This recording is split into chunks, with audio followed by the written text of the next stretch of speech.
Now, Jake, you talk about letting your coaches coach. Let's talk about the coaches that Shane Beamer hired. Offensive coordinator Marcus Satterfield, defensive coordinator Clayton White. Of course, Satterfield, a guy that really has never had that high-profile job, was with the Panthers, pulling some things from Joe Brady. And then you have the influence of Shane Beamer, what they did at Oklahoma. You've got Luke Doty, who's most likely and is right now going to be QB1, who is a dual-threat guy. So Gamecock fans, of course, our minds, our imaginations are going crazy of, hey, is it going to be a spread? What's this offense going to look like? I think you saw in the spring game with the utilization of Jaheim Bell at the running back position, tight end, wide receiver, kind of one of those hybrid guys like the H-back guys you'd see so often at Oklahoma.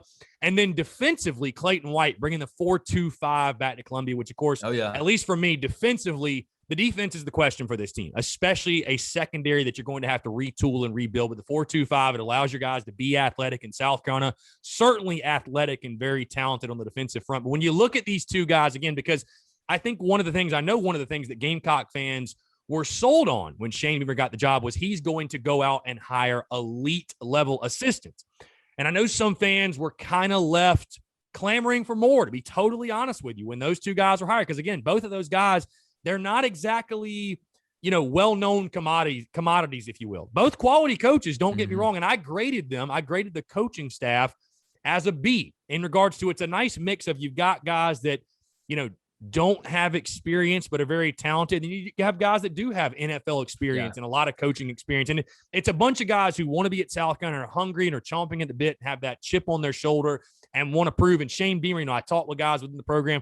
They said Shane Beamer knew, hey, we'll take a lower salary. Our assistants will, because we know if we win, we're going to get paid. You know what I mean? The bottom line, you win, you will get paid.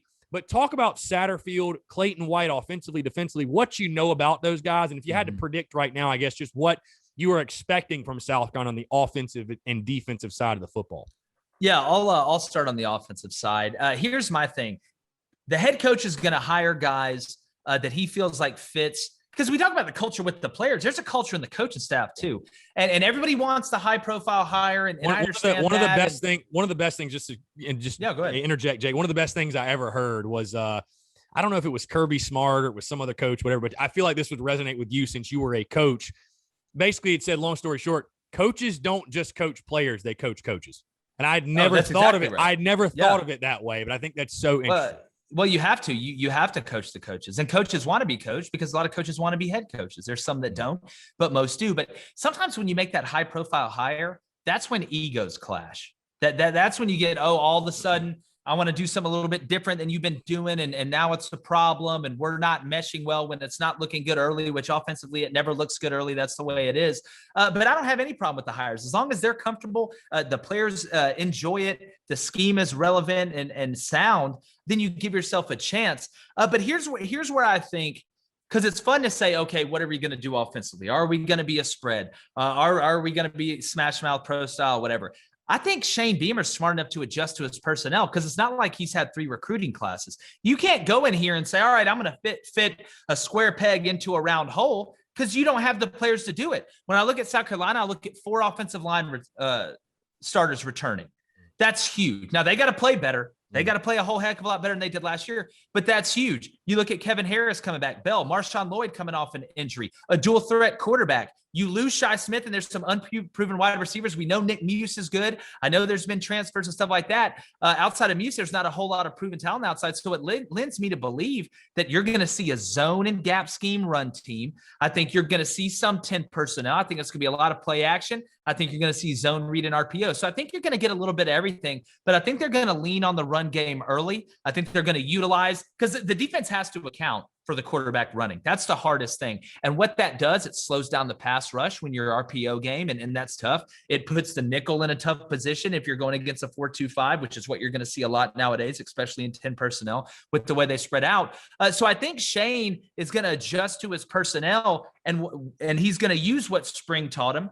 He's going to use the guys that are doing right in the summer, and then fall camp to say, listen, we're going to be a run to pass offense. I think that's what you're going to get early. We're going to have a good screen game, because I don't think they can just get in 10 personnel and empty and throw it all around the yard and be the Globetrotters of football on offense and have success with it. They don't have the personnel there.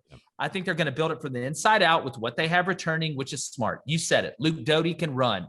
Is he the greatest passer in the world? No, but he throws good enough He's big and he's a threat. So you have to utilize your personnel as weapons. Now, 3 years from now, 3 years down the road, when he has his personnel in here, and that's why the portal is so great. If you're a new head coach, it's tough, but it can be great as well. I think you're going to see really what they wanted from the start to start taking fruition, which I think is still going to be an RPO spread game, but I think it's going to look similar to Oklahoma. I think he was really big on Lincoln, and I'm very interested to see the communication, because that's what separates Lincoln offensively. He can signal this to the offense, and it means 9 different things. So when you're able to do that, you can't steal signals. There's so much more that goes into it other than we're a spread offense or we're a smash mouth or pro style offense. So I think he's going to adjust to his personnel, and I like the hires. They're either going to mesh and it's going to work, or they're not. And there's no perfect formula to hiring guys, whether they're high profile, low profile. There's been low profile guys that were awesome as coordinators. There's been high profile guys that sucked as coordinators. So it's really about the head coach, because it all falls on him. Now, defensively, I coached the 4-2-5 most of my career, even as the defensive coordinator. That's what we ran. I think in today's world, against the offenses that you see, it's the best base defense. But make no mistake, defense has changed with the offense and pace and substitutions and packages. Defense is reactionary. You don't make your call or send your personnel out there until you know their personnel, because it gives you a good idea of the formation and you have your checks to trips and stuff like that. So while it's going to be a 4-2-5, I expect Clayton to package it like normal. I'm interested to see how much pressure they're going to bring, because they had to retool the back end, because there's 2 ways of thinking. Do we trust ourselves up front on the defensive line, which you return some quality there at the pass rusher? I love the Georgia State transfer. His name's eluding me right now. Jordan Strong. He had 10.5 sacks last year. I think his game translates to the SEC. I think he's going to be really good on third down.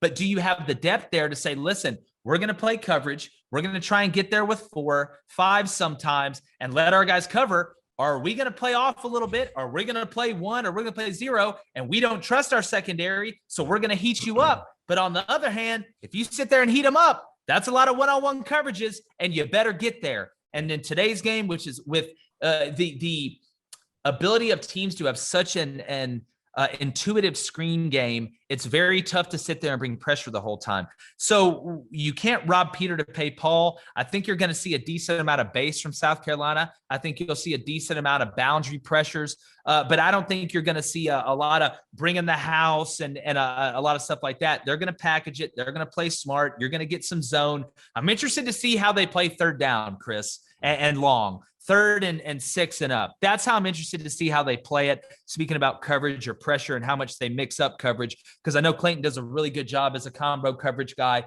and he's not afraid to go man a ton. But again, he's got to adjust his personnel as well.